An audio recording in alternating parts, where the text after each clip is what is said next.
কিসে রিজিক বাড়ে, কি করলে রিজিকে ভরপুর বারাকা হয়, রিজিকের চাবিকাঠি কোথায়, কোন পথে চললে রিজিকে ভরপুর বারাকা হবে, আমার জীবনে বরকত নেমে আসবে রিজিকে, এটা জানতে মনে যাচ্ছে না আমাদের? হ্যাঁ, কষ্ট হচ্ছে আপনাদের? কষ্ট হচ্ছে?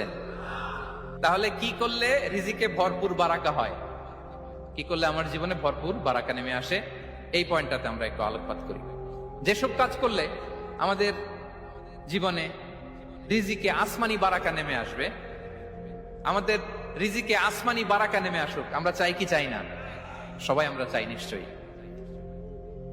যে কাজ করলে রিজিকে আসমানি বারাকা আসে, এর এক নম্বর হচ্ছে তাকওয়াল্লাহ, আল্লাহর ভয়। আল্লাহ তাআলা বলছেন, ওমাইয়াত্তাকিল্লাহ ইয়াজআল লাহু মাখরাজা ওয়া ইয়ারযুকহু মিন হাইসু লা ইয়াহতাসিব। যে আল্লাহকে ভয় করে, যে আল্লাহ সচেতন, আল্লাহ তাকে মাখরাজ, মাখরাজ মানে কি জানেন? ওই যে এক্সিট লেখা না এদিকে, এই এক্সিটকে আরবিতে বলে মাখরাজ, মানে কোথাও আটকাবেন না, বের হওয়ার রাস্তা আছে, কোথাও আটকাবেন না, বের